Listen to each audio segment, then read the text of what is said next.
Hey everybody, perfect time for Halloween. I have a second level MCC horror adventure by Tim Satley to tell you about. It's called Horror at the Merc. I'll be spoiling this, and you can pick it up on Drive to RPG in PDF and print. That's what I did, and I use my affiliate link funds, which I appreciate very much. If you pick something up with my affiliate link, I get a little cut, and then I get to make videos on some products that I picked up on Drive to RPG, and that's what I did with this one. So let's talk about it. I've got a cool little sticker right here for Mutant Crawl Classics. I picked that up at DCC Day at my local store, and I dig this cover here by Ed Bigford. It looks really great. I like all the colors it uses.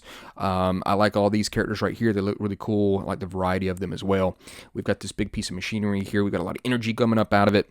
Satley Corp right there. So obviously made by Tim Satley, but we've got a six-legged lizard. Don't forget about this guy right here. He's pretty neat as well. So I will be, of course, spoiling this, like I said.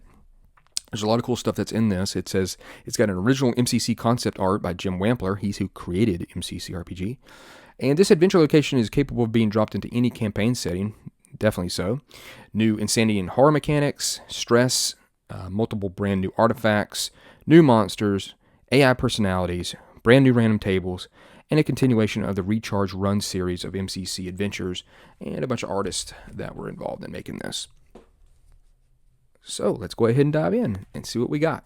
So MERCC stands for Mobile Emergency Rescue Command Center. And now we've got the introduction. So 4 to 8 second level MCC player characters. It says it takes an average about 10 hours. It is recommended that the parties include a rover, shaman, and plantient to achieve a successful completion. Now this does deal with a lot of elements of horror, death, disease, PTSD, and some of the potential personality effects to people placed in these stressful situations. So you have to be mindful of that. There's a neat section here on suggestions for running a horror adventure. And we're going to be hitting that because that's a big section of what it's all about, what this adventure is all about. So the adventure background is pretty interesting. There's an abandoned city. It was an advanced city back in the day of Terabithia, that's before disaster. And while they were dealing with the disaster as it was, a long-forgotten governmental agency dropped off a self-contained mobile encampment, and so it's pretty much 3 of these mobile units, and that's going to be the mobile command unit, the security unit, and the combat support hospital. So they drop this thing off, and it has a force field surrounding it. And so it was set up as a temporary base of operations to coordinate efforts to deal with the unfolding disaster, of course. But unfortunately, it was unsuccessful. And it's protected by that force field. And much of what remains is still inside that dome. And of course, the ancient beings died off, but all their technology was left operating, still powered by a mobile fusion reactor. So in this adventure, you're going to be exploring the MERCC and these 3 different sections here. It's going to tell you about the horror setting in general. There's 11 encounter points, and they have these horror elements. That is really cool how he's done that, because it lets you know what you need to kind of hype up in that area to get that horror element to the surface, okay? So it does say, personal note, the author is a military veteran and familiar with the effects of PTSD. He wrote this adventure too, so I hope that people would have a better understanding of and compassion for the stresses involved in life and death situations. And of course, there's potential lasting negative side effects capable of changing those who serve. So definitely understandable in that regard. So some neat things here. Let your players know that this is a horror-themed adventure. Make sure everybody's comfortable. If you're at a like a store or a convention or something, I've had games where all of a sudden I thought I was going to have a more of an adult time, and all of a sudden a kid showed up at the table, so I had to adjust myself for that. So make sure you're adjusting yourself for that stuff. It says use the suggested horror elements, of course, to unsettle the characters and players. And when describing a particular location, use sights, smells, and sounds to describe the creepy unknowns of the strange and foreign environment into which they have entered. And this is definitely this is what you need to focus on, is describing it very well, not too long, not too short, just right, to try to get that creepiness to your players. And it says build suspense before revealing the monster. Give fleeting glimpses of stuff. Invoke the primal fear of the dark. Locations appear as imposing and hulking shadows in the dark, not coming into focus until the party gets close. There's mad voices that taunt them, and creepy sounds screech from the darkness. Of course, it could be strange words that the party don't know. It seems like ghost voices of the ancients, haunting their intrusion into a holy and sacred shrine. Use jump scares to shock the players, and this is something I highly recommend right here. It says that it is it could just be like a random computer-generated beep or alarm or voice. But it says you may occasionally like slap the table or raise your voice to emote a sudden unexpected sound. Turn to someone, point to them, and be like, "Hey, what are you gonna do?" Try to get them, unnerved. So there is this insanity horror mechanic, which is very easy to do. At key points in the adventure, you'll have to make anywhere between a DC 8 to DC 12 will save, or you'll earn a horror point. At certain thresh points of getting these horror points, you're going to have to roll on the insanity effects table here. It's a D12 roll. So 0 to 3, you'll be okay. And then 4 to 6, you're getting your first one. 7 plus, you'll get your second insanity effect. And these you can use for any other horror type adventure. There's stuff such as maybe you tug at your clothes, involuntary hand twitch, must have order, panic attacks. Maybe you're looking for a fight or rapid blinking. And what I would tell you, my tip would be to grab that player alone, text them or whatever, let them know what's happened to them, and let them, if they can, interact with the other players and act out these behaviors. I think it'd be really neat at the table to get them involved with some of these without telling everybody what they're dealing with. So it says if you're beginning this adventure as a horror adventure, you can read them this section right here. And what you've got is you've got kind of an area called the Forest of Restless Nights. It says it's when trying to keep unruly children in line. They tell them about this mythical place where restless spirits of the ancient ones haunts the dreams of those who are naughty or weak of mind. If you sleep in this area around this Forest of Restless Nights, you'll have these terrible nightmares. And your mission is pretty simple. You were to explore near the blue city of Seville, a place of which you know little other than it has been a journey of many moons. And so you're going to have a storm happen. You're going to go to sleep. And what's going to happen is right over here, you're going to have this Horrors of the MERCC table. It's going to be this nightmare 1 through 5. Now what's happened is there's some gopher men in the area. I'll be explaining about the area here a little bit later, but to just attach it to this.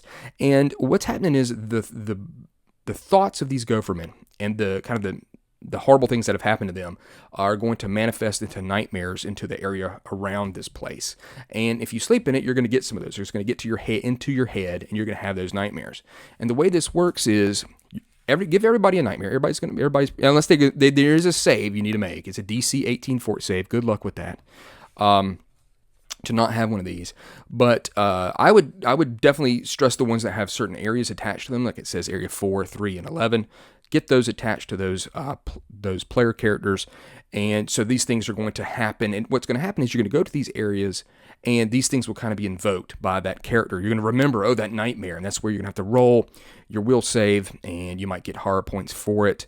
And that's how it's going to kind of work. And it works very well. And I think you could use something like this and create your own kind of nightmares if you wanted to go that route with a different adventure. So I think this is the strong element with it. So you're going to start your adventure. Now, there will be a little bit of back and forths that you kind of do, because you're going to start your adventure out. Then you have this thing called entering the dome. Well, there's a couple different ways you can enter the dome. So you may go into it through the Gopherman caves, but then you're going to come back because you need to enter the dome section. So make sure you know about that. So the adventure is pretty easy. You are going to come across a group of people from the Holy Medicinal Order right here, and they're going to tell you about this area. And there's a strange structure. It's this mound-shaped thing of dirt and scrub that the gods have set down, pretty much like an upside-down bowl. And it says it must come from the power of the ancient magics, but as healers, it is something they can't comprehend. They don't want to go in there because there's some radiation. They don't want to get hurt because they're all about healing people. And if they were to go away, then Terra AD would be in a much worse place. So there is radiation. A lot of people try to stay away from the area because it kind of is kind of dangerous in that regard. So you've got to watch out. If you stay there any length of time, you're going to get hard radiation. And the jungle around is also that legendary Forest of Restless Nights, going to give you those terrible dreams. And all of this is what's going on inside the MERCC, of course. Now, they are wearing, of course, their Reno wrap hats right here, which is pretty much tinfoil hats. Now, it's pretty neat. So they've got a roll. Here's a little drawing of one. And it's got some really cool stats to it. The wearer gains plus 10 will save against mental effects, positive or negative, and a -2 AI recognition checks, which is not great, and -5 stealth checks, because obviously they're shiny. And of course, they're also very fragile. We know how tinfoil is, but you can actually get some for all your characters. And I would tell you, my little tip would be to get some some tinfoil out and actually have your players make their own hats at the table. Imagine seeing this at a convention or a local store. All the players are wrapped, on their head with tinfoil hats. I think that would be absolutely awesome. So I would definitely recommend you do that. Now, one thing that Tim's done that's really cool, he's got these adventure goals. And it tells you exactly what you need to do. Find a way into the dome, explore. The Holy Medicinal Order, they want medical supplies and information for them that they can use to help the Holy Medicinal Order. So gather those things, and then, of course, survive. And it's going to tell you a couple of ways to successfully solve the healer's mission. You're going to secure and deliver the data pad. There's a data pad in there that contains first aid knowledge. Secure and turn over any medical artifacts of the ancients you find, and lead the healers to the computer terminal in the clinic so they may study it. There is an NPC, one of the Holy Medicinal Order that can join you, and the stats for them are in the back, the character sheet, should you have them join with them. They're not really going to fight and stuff. They will try to heal you when you need it. So I think that's a good idea to have that NPC with you. This can be a pretty nasty adventure. So there is some radiation you're going to get as you get close to the place, and then you're going to enter the dome. And like I said, a couple times you're going to have to come back to this, depending on how they get inside the dome. It's pretty much covered with debris and scrub, like I said, and so it doesn't exactly look like something futuristic. It just looks like a very round, normal, kind of normal hill, even though its shape is quite bizarre. So if you're able to get into the front door, because I'm going to kind of go through it like this way, just by straight page turning here. If you're able to get into it, this is one of the first horror elements you're going to see. It says fear of the dark, cavernous darkness with random mad voices. And so it's going to call out certain dreams. So like who experienced dreams 1 and 4, if they fail their will save, they're going to gain 1 horror point and suffer 1d for the next hour due to the unspeakable fear. So this place is dark. You want to try to really ramp that up. All the vegetation inside the dome has died, causing like the floor to be a powdery dirt because it can't go anywhere. Easily kicks up into dust, and so you can see it here. This is a great piece of art showing you how it is. And you've got to remember these are primitive beings that their players are playing, their player characters are, and this is truly strange place for them. That's where they really need to get into their head. And I like this beginning section right here. Just telling you and showing you this piece of art to let you know about the darkness. Now, if you do go to the main entrance, which is here, this will also have a horror element of like bugs and spiders, because you've got to clear away all this brush to this door. And it may not give you where you have to make a roll. It's just going to let you know, hey, look, this is the horror element you can kind of ramp up. There's a terminal there with Help 2000. I like that name a lot. He's going to ask you a bunch of questions. He's a security AI. He's going to ask you a bunch of questions. If he thinks that if you can't get past him with some clever talk, he's going to send these drones after you. And they've got their own crit table here. You see their piece of art right there. You can tell he's a little bit corrupted, mainly because he's been here for so long, and the way that he talks, he's kind of stuttering. But a neat little entrance. Hopefully you'll find this one. There is another one that you can find too, which I'll be talking about in just a second. It's right here. So even the airlock area, because there's an airlock, you're going to be going into an anti-contamination unit. And even that would be bizarre and strange for these primitive type of seekers here. So even though it doesn't include a horror thing, just think about that with your players and try to ramp that up. And then when you get inside the main entrance, it says read the entering the dome section. And then you're going to go to it. Well, one thing that's interesting is that there's music that's broadcast throughout the force field, because that's what the dome is. And it's going to give you this QR code so you can listen to some classical music, because that's who the original kind of person that was over this thing, he enjoyed a lot of classical music. And I like that they got the QR code while you're reading the entrance, entering the dome section. I think that's really cool. There are a couple of these grav pads, and this is a piece of concept art by Jim Wampler that you're going to be able to get on and go. There's only 2 of them, and one of them, unfortunately, is kind of malfunctioning, so it may kill you. So watch out for that. And I just think it's neat to have that original piece of art, and there's probably going to be more than 2 of you, so you may not all be able to use it, but it can carry 400-pound load, so that's pretty interesting. The other ways to get inside the dome is through the Gopherman burrow. They have kind of burrowed underneath the force field and created some caves, so if you go around this dome, you'll find that entrance. Then whenever of course, you're going to have to deal with them, you pop up, and you kind of go back to entering right here, entering the dome. You'll start from kind of here. But this shows you that they collect a lot of shiny artifacts and stuff from the past, and you can see there's some that you can find, some pretty good ones too. There are some new ones throughout here. I like the multicolored pin with, red, click, green, click. We all know that pin. There's a security badge, some mundane artifacts, bubble helmets, enviro belts. Very neat. But within these caves, this burrow, you're going to fight 19 Gophermen. They're going to come at you pretty harsh. They're going to make a lot of noise, and there they are right there. Great piece of art there. They are a developed type of mutant, and they like to collect things and just do some crazy stuff underneath their underground layers. But then when you pop up from their burrows, you're gonna be in this ruined barracks area, and that's where you'll enter the dome. In that section there, you'll kind of search around. There is some horror elements there in the ruined barracks as well. And then you're going to start investigating the place. So I'm going to go ahead and get to the back, try to show you the map that Tim did. And I like it's kind of like a hand-drawn map right here. So after what I've described to you, you've got your initial approach. You go through here. Here's the airlock. This is the door. There's those grav pads. And then if you come all the way around here, so when you describe it and you come here, your players are going to decide, okay, we're going to go left or the right. And that's going to obviously change the way that they interact with this adventure. And of course, I like that. I like options. So you're going to go around this way, and you're going to find their cave. Go in here and start searching through their burrow, then pop up underneath the force field, and then you're going to explore these locations right here that are numbered. So I dig this kind of hand-drawn map. It's fun to see that was what it was all about there.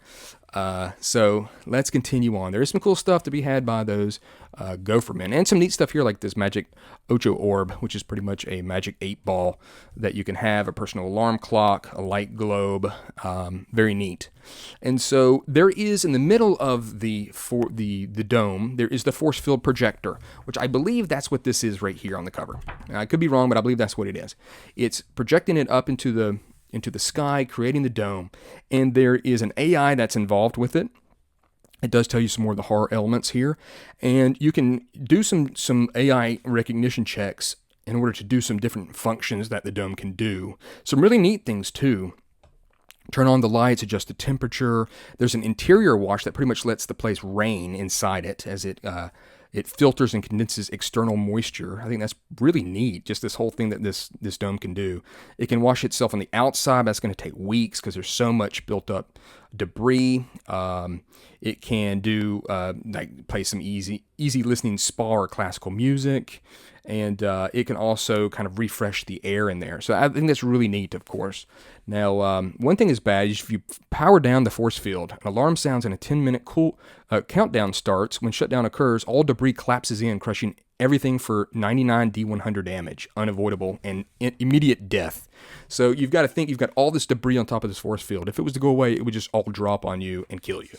So I think that's neat. There's some funny ways that stuff that can kind of kill you in this adventure, which I dig. And I also would like to say that it's neat that Tim didn't do some sort of like lurking monster that just kind of hunts you down and tries to kill you.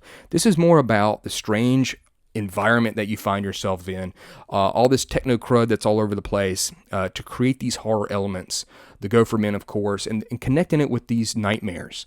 That kind of plague your dreams and your thoughts. So I think that's really, really neat. There's the stuff there about the force field projector. Then you're going to go into the command center here. It's got the horror elements there, electrocution, dead bodies, horror images flashing on TV screens. Now, this is an interesting location here. This was obviously the command center where all the the main decisions about the place was being made, where you had the command set up. There are a bunch of computer terminals and pop-up video displays. There are VR headsets that are attached to two dead ancient bodies that are mummified. And there's also there's two terminals here, external communications, which is an AI as well. It's used to send and receive information outside the local area of operations. And it's a cool way that maybe you can give your players some more information about maybe the future or the area outside of this.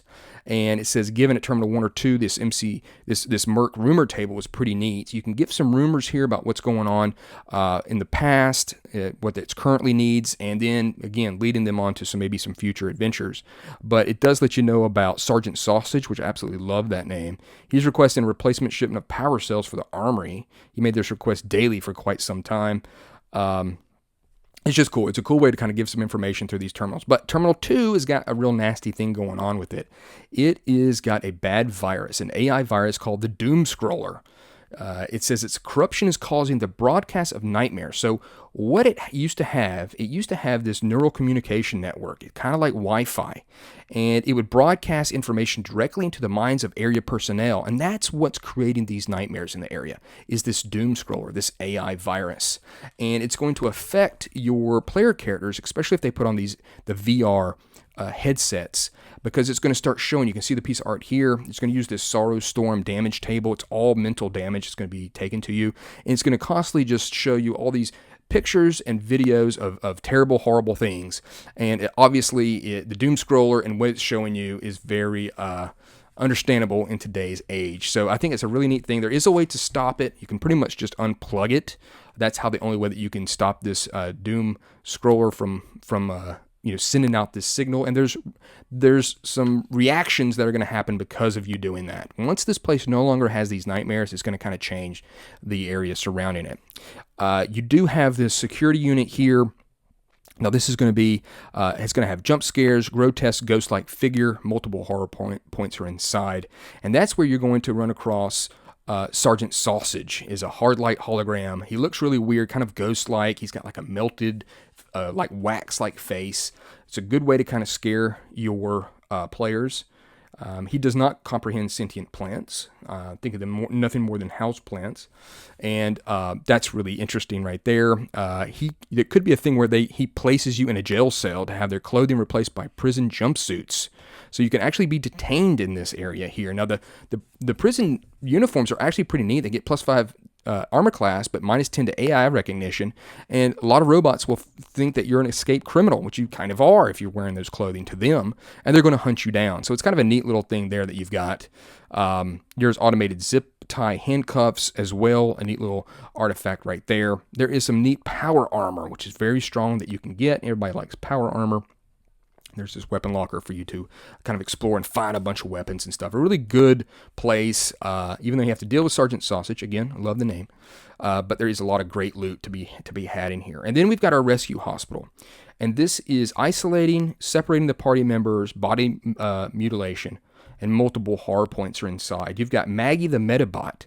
So she is, of course, a little bit corrupted. She's going to try to heal the wounded. That's her first... her primary goal and target is going to be someone who is been badly hurt. She's going to kind of grab them, separate them from the rest of the players. A force field's going to come up, and she's going to actually start working on them and healing them, in essence.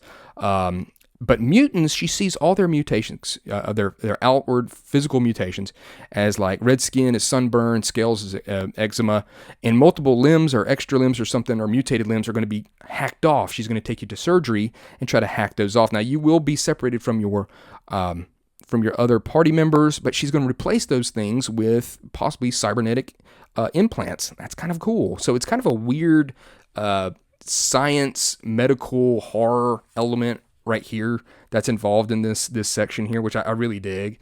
It's gonna be fun to see how the players interact with her, whether or not they just immediately try to start attacking her, which she will fight back. She's actually quite brawly, so she's very strong as well. But very, very interesting stuff that she's got going on with her. And there's a lot of great stuff in her storage cabinet to find, a bunch of shots, cure shots, medi shots, rad shots, stim shots, a whole bunch of stuff like that, as you can see here. Here's her stats, and here's tons of stuff for you to find. A lot of this obviously is going to be very helpful for the Holy Medicinal Order. Very cool. Then you've got Area 9, the fusion reactor. That's what's keeping this stuff all going. And you can see right here, this is the fusion reactor. You may come across it pretty quickly if you're leaving the Gopherman burrows there. There it is, and it's got a lot of it's powering up all this stuff. It's kind of alien technology that's involved in it. There is a PC storage shed, which is kind of attaches to his Get Me the Juice adventure, which I did a video on. And I'll have a link probably at the end of this video. You can click on it. And it's got a bunch, it's actually zapped a bunch of Gophermen. And that's one of the horror elements right here. And if you had Dream Number 1, you'll recognize that area because it kind of, again, it takes their memories and puts them into your nightmares. So there is a whole bunch of great cells that you can find in the power shed. But if you mess with the mobile fusion reactor, I like how it says, I believe it says somewhere here that it is a high risk, low reward. So if you mess with it with your artifact checks, you could melt the whole place down and blow up everything within like 5 miles. Do a impending meltdown, maintenance mode. You could actually just turn off the it'll turn off everything. There's going to be a power surge, or it can actually go to self-help mode, and it will be completely safe to operate for another 5,000 years. So that's really cool. Now, one thing that's interesting about this adventure, because that's kind of it. When it comes to the actual adventure. Now, this finishing the adventure part is really neat. So there's not like some sort of, there's no enemy, there's no ultimate enemy here. It's just a strange environment that you're gonna, describe to your players to get that horror element out there, and just kind of explore. There's no like a theme that's running underneath it with some sort of mad, crazy scientist or something like that, or AI that is, controlling all this. This is just a remnant of the past that is trying to deal with what's happened with the Great Disaster, and yeah, that's really all there is, going on to it. But when you do the finishing the adventure part of it, it's really cool, because obviously you're going to hopefully help out the Holy Medicinal Order, give them what they need, and you'll receive mental health therapy and essential oils to help minimize their PTS symptoms. It says it's recommended that players get +3 luck. That's great for survival, and +2 to any other stat used effectively during this adventure. That's great. So where does it go from here? So it says here, below are a few suggestions made by playtesters at the completion of their adventures. This I like a lot. Stay and help the healers turn the MERCC into a new settlement. That's cool. It can be a sanctuary of medical knowledge and healing. Replace lost PCs with an NPC healer looking to end their time working for the Holy Medicinal Order. So if somebody died, you can pick up this player right here. That's your NPC healer. Replace lost NPCs with any random NPCs that were injured or found by the Holy Medicinal Order. Now fully recovered, they're ready to head back out into the world. They can hook to RR3. Players can follow a map provided in the command center leading to an access point for a space station owned and operated by PC storage. And then the PCs return to find a slaughtered remains of the healers. Who or what would do this and why? And then this is a really good one here. Eliminating the force of restless nights creates mass immigration to the fertile and minimally explored area of the jungle. How does this change the area? Does it lead to incursions by the beast men living in the blue city of Seville? That's very interesting. I like that. And I like things that say, hey, you've done something here. You've kind of changed the environment. What's going to happen now? And then the grateful healers pledge their loyalty to your party, making them honorary members and bestowing them with select healing artifacts or natural healing herbs and augments. And so do they send you on another mission? So it's a good way to have a faction that can send you on other missions.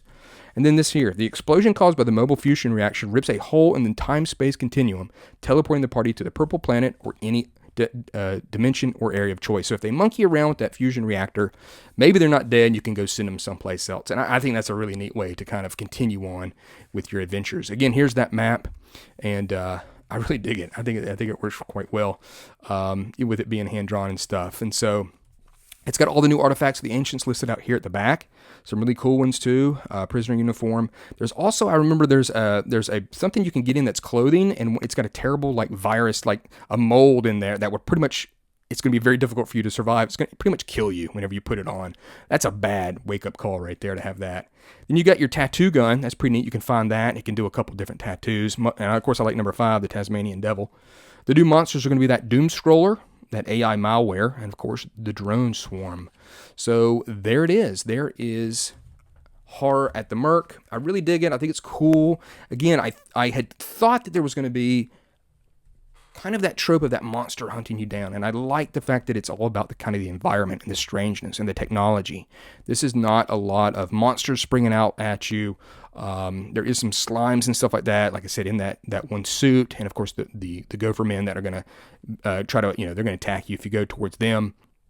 But it's really about just kind of exploring this area. The strange is really alien to your party members, and really trying to get that over on to your players. Let them know in their player characters, hey, you're outside of your element. This is strange. The darkness, the noises, and hopefully you'll have a lot of fun with it. So there it is, horror at the MERCC. Hope you've enjoyed this video, and stay tuned for the next one. Thanks.